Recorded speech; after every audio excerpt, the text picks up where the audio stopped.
more of the same to do on that, so we're going to do something different today. I think bit of metalwork for a change. I'm not a metalwork genius by any stretch of the imagination, nor with wood really, but I think this start off with that picture. This picture of the tailpiece, the sort of, I'm sure it was meant to be nickel plated tailpiece. You can see there. I really like that because when you look at it close up, it's a lovely lyre shape sort of thing which goes with the mandolin. The other darker instrument, which I've got a picture of over here, I think I've said it before in another video, but just in case, this has got a different tailpiece on it, and to be honest it looks like a much more modern affair where it's been replaced. But I really like this. Just to avoid any confusion, someone stuck a little rag behind it just to hold the strings off the wood, I'd guess, because you've got the kind of step on here, so the tailpiece is coming up to there, and then it's, you know, the strings are going to come off the tailpiece and gouge into the wood, which I don't dislike, but I think more than, you know, obviously damaging the wood, which I'm not adverse to really, but it wouldn't aid tuning, I don't think. You really want the strings to go straight from the tailpiece over the bridge kind of thing. So there's a few design changes I want to do to this. I'm going to keep the top exactly the same, but I don't like the way those two screws go into the end grain of the top plate. So I want to make this this part of it that goes over the end of the instrument deeper, so the screws go into the tail block that are glued inside. And another thing, see this like little ridge, the strings kind of go through a slot there. If I was to make that slot a bit higher up if need be, then the strings would actually miss the top as well. So a few design changes to do there. I've, you know, like I say, you can see all the dimensions on that I've done sort of thing and scaled it off. So I just drew this picture of what I want, and that's what I'll be getting on and building now. Trying to build, I should say. There's going to be a few things I'm going to have to get over, like the little string hooks you can see on there are obviously stamped out in the Gibson factory or whatever. Well, I can't do that, so I've got to find another way of doing it. I've got a few ideas, and then I don't know really. I think I'll have to, you know, see how well it goes, and you know, hopefully it will be successful. But it's going to be quite a small fiddly thing to make. I'm going to build it in brass, thin brass plate, probably drill a load of holes and spend ages with a needle file. I haven't got a piercing saw that will cut that, it's not in my armoury, but I think I'll probably be able to do it quite nicely with the tools I've got, but we'll see how it goes. Good. Okay, so I found this brass. Let's give it a quick measure. I should really use something better than this, but it's about 2 millimeters thick, so I think that'll be absolutely plenty. And I've made a copy of my drawing, cut it out and put it on. This is never really too successful a method, but it'll suffice to cut out the rough shape sort of thing. What I'm going to do, bring you over here back to the bandsaw.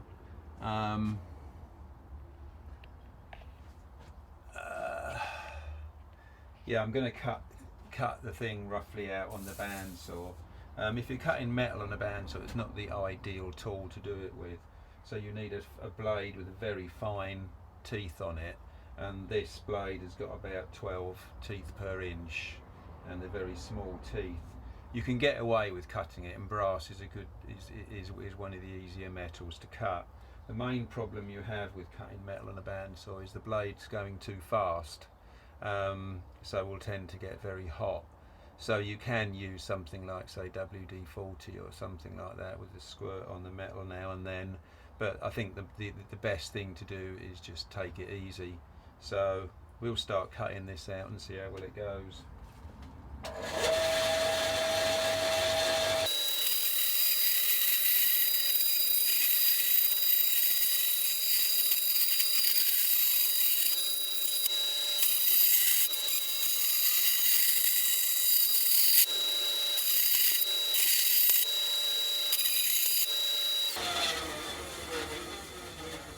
Now that's not too pleasant a job, but you know, we've got the rough blank cut out there, and what I'll do now is nibble in with the bandsaw to all these little curves and stuff like that. We'll see how well that goes. It's jumping about a little bit, like I say, the blade is too fast really, you want something smaller, but we'll see how it goes.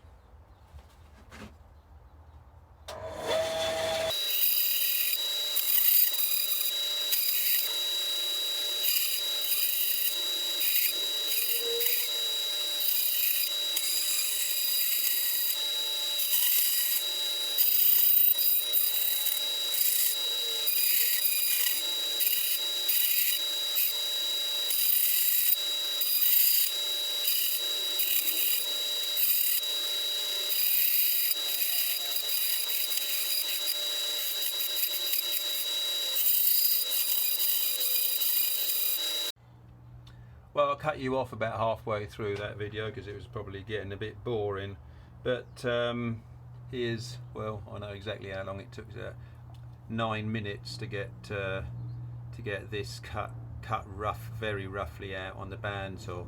Not a hugely pleasant job because, like I say, it's the wrong tool for the job in all.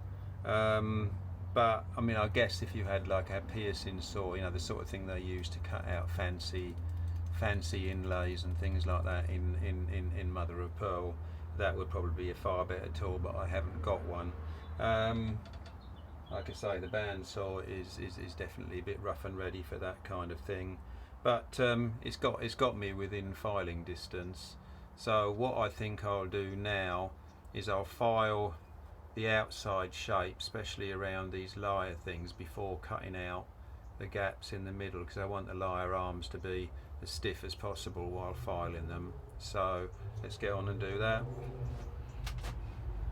Nothing technical in this bit other than hand files sort of thing.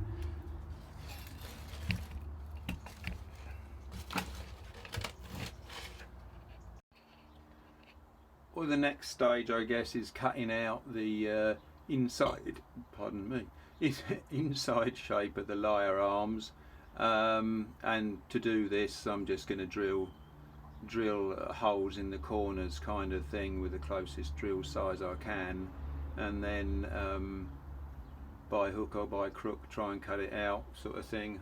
There's no easy way.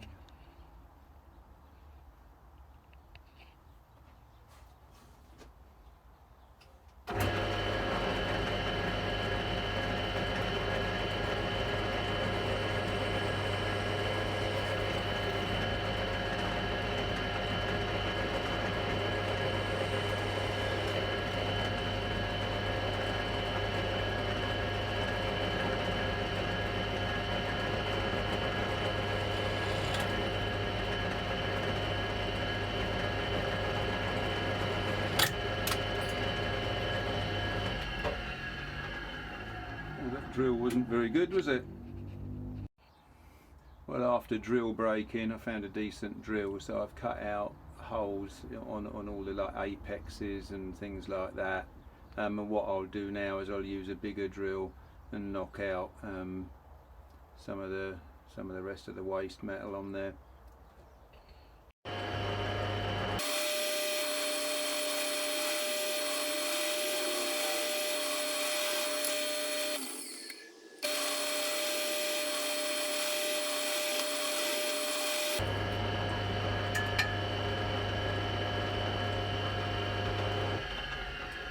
Yeah, well, okay. We've got most of the most of the waste metal removed, so I think it's back to the filing and trying to get the rest of those done. So off we go. Well, phew, that was exhausting, but we've got something that resembles the shape. I think the last video was of me just drilling holes to do the inside of it. My weapons of choice were through the whole lot was some old needle files. I've got like a flat one, round one, square one, and half round one. I guess some sort of metal grinding things would have been really useful for the Dremel, but let's reveal what this looks like. And I tell you, it will be bloody awful when we take the paper off, because it's probably only the paper giving it the pencil lines giving it a neat look, because I know I'm going to have to go over it and even it all up. Oh, it's better than I thought. But you can see now that I need to go round it and even everything up, but at least we're getting a shape there, sort of thing. And typically, like brass, you know, I mean, I just bought this from eBay, actually, just a sheet of brass. But it comes with like a polythene on it to stop it getting scratched, sort of thing. But I think I'm way beyond that. So we'll get tidying that up. I'm not too unhappy with it, actually. I think, you know, a lot of tidying up and it will be nice, but we'll go through now and make it more symmetrical and neaten it up. Well, there's been quite a bit more filing going on, but can see that I think we're getting there now. Pretty much a good shape. I mean, bearing in mind that is an angled view of it, like folded over the top. So we've got you know, this part is actually going away from you at that angle, sort of thing, tipped over, but we're pretty close. I've done the tail of it that curves around, bends around the bottom of the instrument much longer, so we don't have to end up putting screws too near the top. I guess the next bit we've got to do is this, like, slot here for the strings to go through. Now, like I said before, I don't want to make that too low, so the strings, when they go through into the bridge, they catch the top wood of the instrument, as obviously this is because of this rag behind it, sort of thing, this padding. So we'll have to see how we're going to do that, but I can put the bridge on the body and work out a sort of angle and see where the slot needs to be.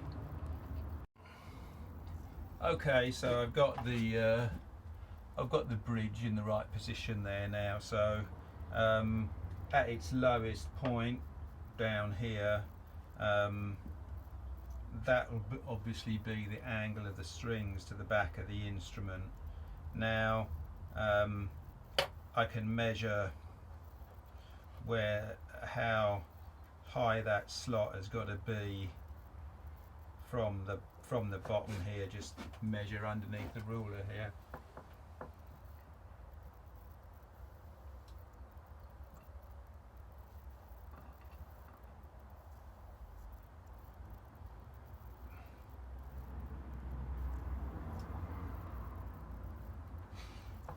I've got 9mm. I'll have another check of that. It didn't look like 9, but I guess it is. Check that this was zeroed. Yep.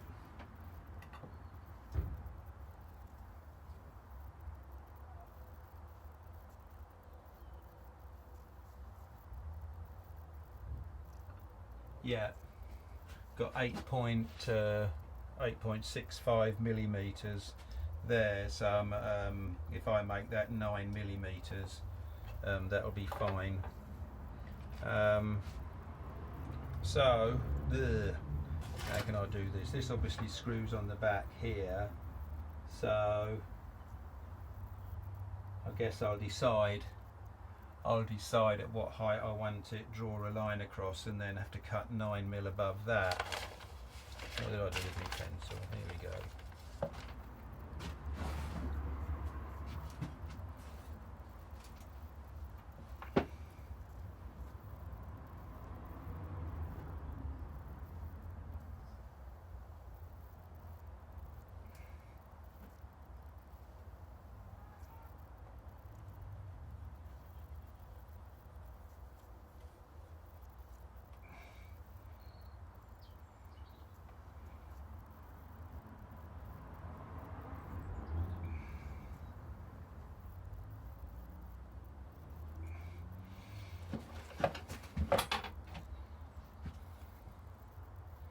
I think actually looking at it, it works out quite well if I align the top of the body with these sort of cut-ins here on the edge. So I'll draw a line across there.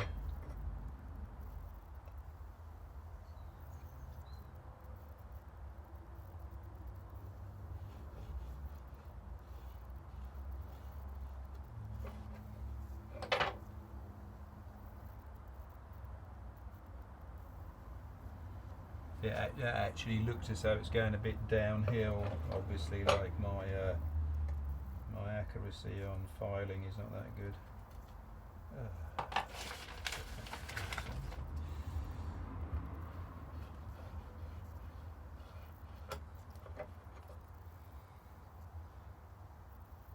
Yeah, that actually looks better to me now. So if I do a line 9mm above that, that's where I want the strings to come out.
Well, that's where I've sort of measured it, just below there. But what I think I'm going to do is cut a slot out there, cut a slot through just below that line, so I leave a bit more metal to the tops of those there, to the sort of underside of the cutout sort of thing. So basically come down a little bit, and I'll put it in there, and then I'll jiggle it about a bit. I won't explain what I'm doing at the moment because it's a bit complicated, but a bit difficult to explain. But you'll see what I'm getting at. Still don't think that's level.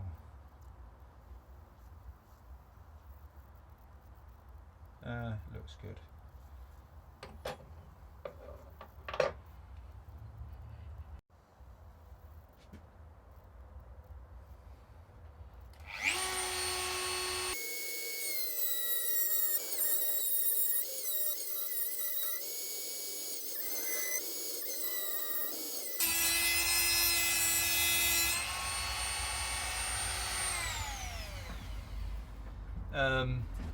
These wheels are absolutely fantastic for cutting accurate like slots. You can see it's a bit hot for me to touch, but I've just cut that slot in there now, and nice and accurately, really like that. I found those cutting wheels probably really useful for doing, like, say, you know, the typical Fender slide-in pickup selector switches. You can just drill a hole at either end of one, and if you've got a spare Telecaster control plate, just clamp it over where you want it, and then use this, just dump, go straight through, and they'll cut through anything really. They're really good.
okay. That was a bit of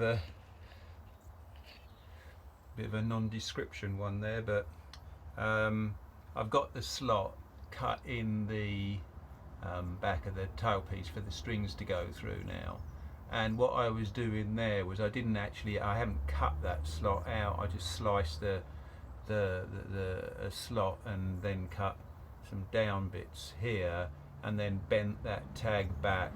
So when the strings, that will sit kind of just above the, can you see that there? No, not quite. That will sit sort of above the edge of the body there, and then the strings won't touch the wood. So I'm quite pleased with that now. It needs a lot of tidying up, obviously, but I'm just getting everything roughly done. But yeah, I think we're all good. Obviously, like I say, awful lot of tidying up to do, so I'll get on with that and then get back to you. Well, we've got this all done now. Well, not all done, but up to this stage, sort of thing. I'm kind of well happy with it, actually. I know it will take a lot of work to clean it up, but I think it will be good. So let's have a look down here now. So, apologies for all the mess. Just odds and sods everywhere. I'll have a good clear up, but you can see that the thing goes on the end here now. Sort of battle with everything here. So that'll go on there. This bit obviously gets bent down. It's got that little landing that I just put in there through the letterbox for the strings. So it will be raised up slightly, so the strings will actually be on the brass, not on the wood. And with the lengthening of this foot down here, if you call it that, at the back, there's plenty of room in there for screws and things that will go directly into the tail block and not the top. So that's all good. The next bit we've got to do, which I think is going to be that didn't work.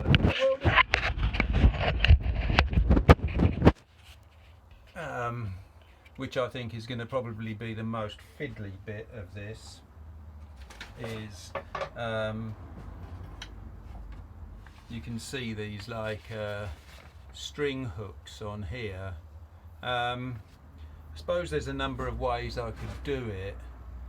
I could screw screws in, drill holes, put self-tapping screws in, tiny ones, you know, to hold the looped end of the strings, and then solder them in. That would be okay. My other option is to make a plate with these little tags sticking off it, probably 2 plates with these 4 tags sticking off it, and then bend the tags to shape. So I've got kind of a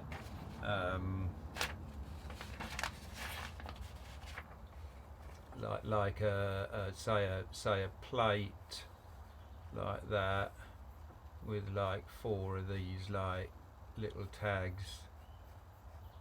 You get a picture. There's only 3 here, but you get the picture. So with 4 tags,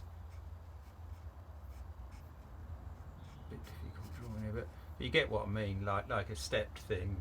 Then I could drill 4 holes in this to match the position of the tags, and then push them through the holes I've drilled and solder them in place, sort of with the plate there. So I'll have a think on that, whether I do it with screws. I might experiment with screws, because that'll be the easiest, as long as they look neat, and then we'll go from there. So successful day. I didn't really quite expect to get that quite so nice and quite so quickly, so it's nice doing something that comes out better than you expect. But I think it's going to be a lovely like feature on there, you know, on the end of the instrument here.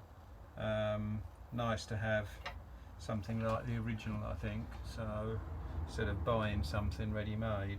But there we go. Thank you very much for watching, and goodbye from 3R Guitars, and till the next time. Hi, good morning again, and welcome back to a mandolin build at 3R Guitars. Yesterday we roughed out this tailpiece, rather attractive thing that suits it. It's obviously was period for the thing kind of thing, so thought it was worth reproducing. The next bit we've got to do is actually the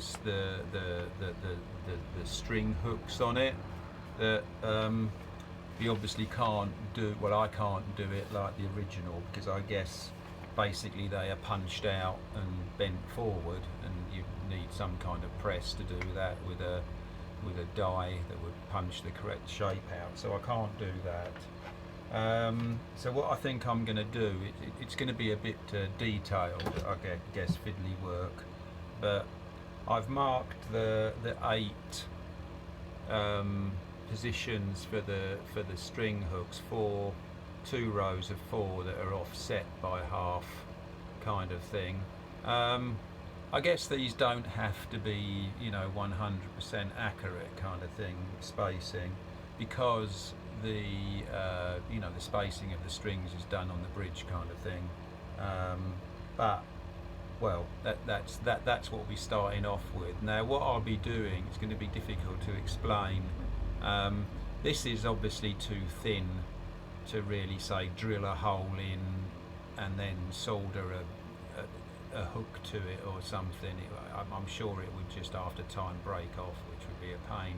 So my intention is to drill the 8 holes I need and make another plate that goes behind, basically pushes prongs through from the back, so I can solder another plate on the back and then bend the hooks from there, kind of thing.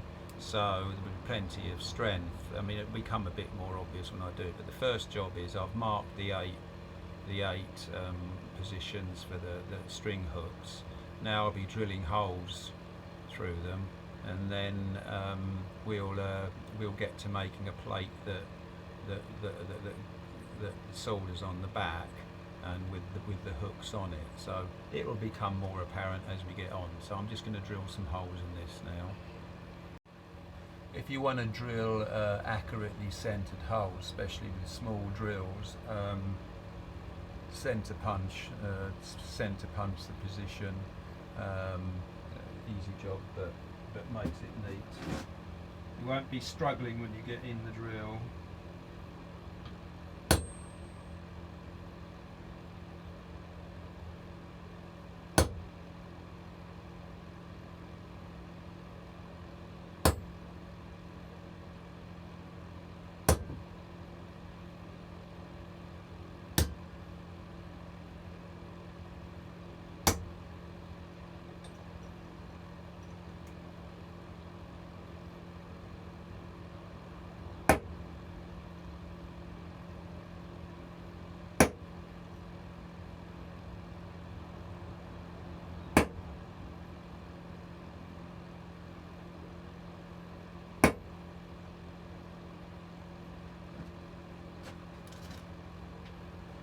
Okay, so we've got the whole centre punch kind of thing. As you notice, I put a bit of a masking tape over here to do the marking out.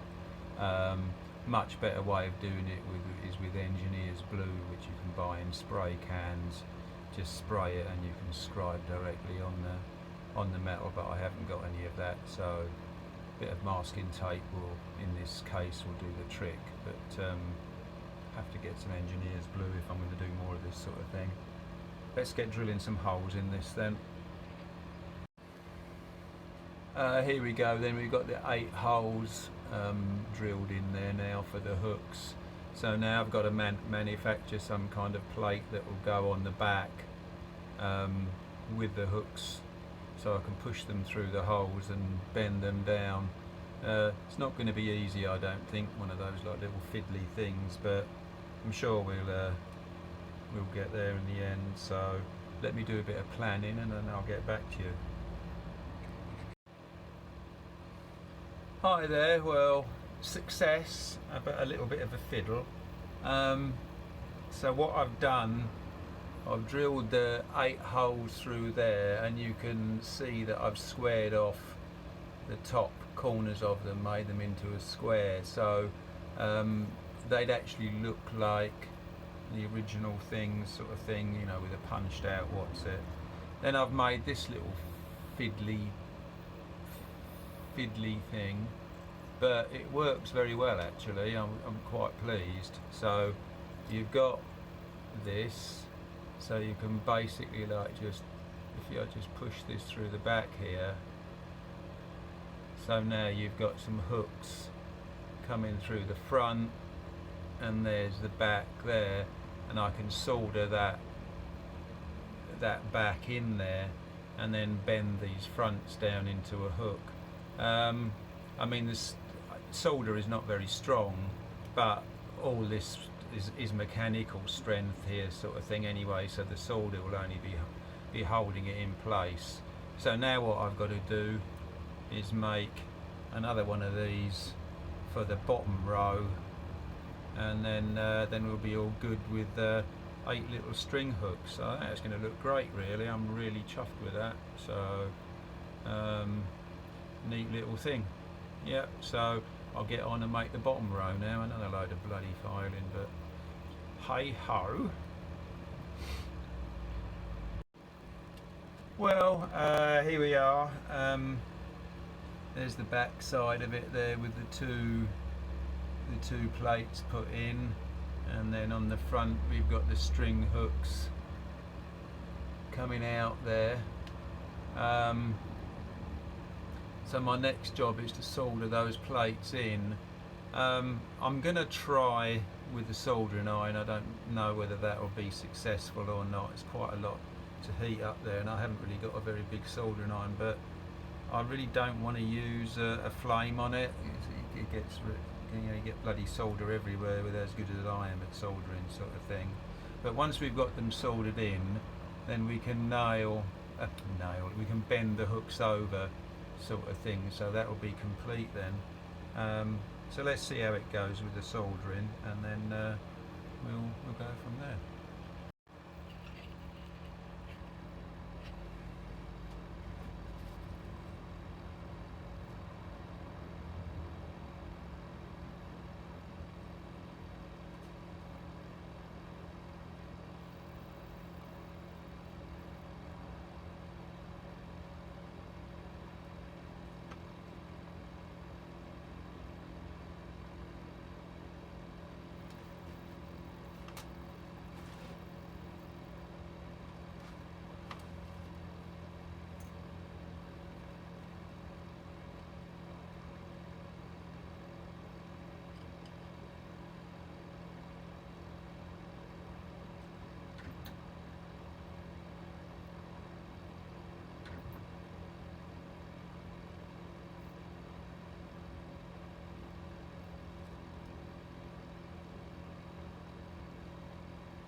Well, that worked a lot better than I expected. I know this particular soldering iron I've got is very hot actually.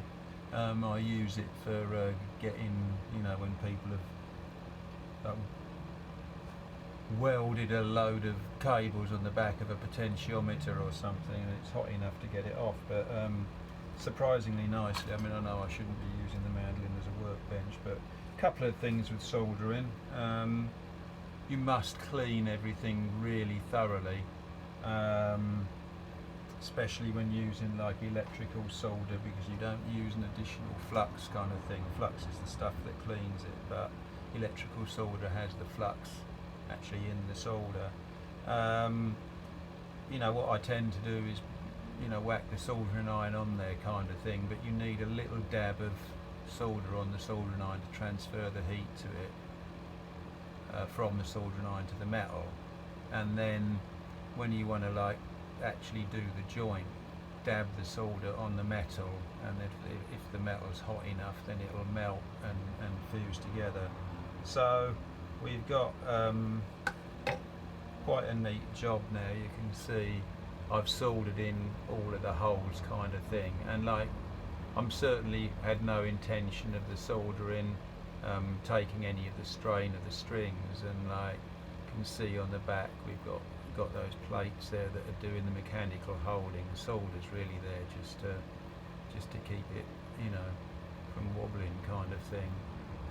But yeah, pleased with that, really pleased with it. So we'll go from there and get the hooks bent over, and that should be that. Well, just the engineer in me, I think. I've put a bit more solder on. I've soldered just a couple of dabs of solder on the back, and I've actually soldered in the front here, just around each peg sort of thing. And of course I've bent them down now so they're string hooks. What I'll do next is I've obviously got a lot of cleaning up to do on it, and each of these little pegs I want to round off the bottom of them sort of thing. And then I've just got to bend this top over then, and probably drill a couple of holes for some small wood screws in it. I intend to put a strap pin at the bottom there, and that will do all the holding of the strings kind of thing, and it should be all good. Yep.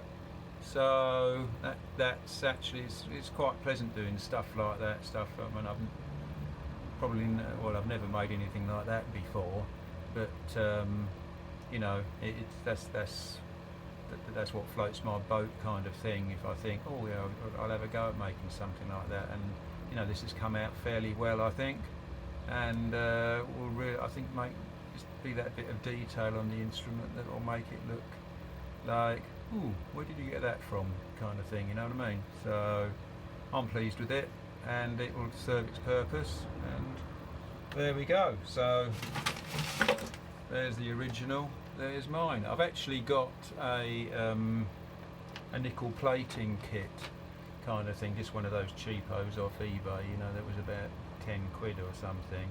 I'll have to have a look at that, see if it still works, because I don't really like it being brass. I'd prefer it nickel plated, so I'll see what I can do with that in some time, and we'll go from there. Yeah, but yeah, very pleasing that. I'll bring you back to it when I've cleaned up the the string hooks, and bent the top over as well. Probably crack the top off then and make it useless. There we go. Okay, coffee time. Okay, just before I pack in for the day, I think it's been very successful actually. This is a picture of what we wanted, and this is what we've ended up with after all that work. I've done a little bit of cleaning up, but you can see it needs a lot more polishing and cleaning up sort of thing, and I want to try and nickel plate it, so it'll have to be quite a good finish before then. But as we can see, there's the arse end of our mandolin. So, and there we have the tailpiece on there now. So things are, yeah, I think that's a really nice little detail actually. So that will look really good, I think. The slight problem I've got is obviously, like when putting those hooks in and through, I've got this you know, there's a few lumps on the back kind of thing, not solder, but I mean the brass things with the hooks on them that are soldered on the back, so it's not fitting flat on the back. But what I'll do is I'll cut a little rebate in here so those things can go in a little pocket. These raised areas can go in a little pocket in the wood, and then that'll sit smoothly on there kind of thing. And yeah, like I say, that sort of thing really like floats my boat when I do stuff like this. And you know, I've never done anything, I've done metalwork before and stuff, but that's something really different that, you know, you wouldn't do every day sort of thing. So it's nice to come up with that. I think it looks really, really good. It's made me very pleased.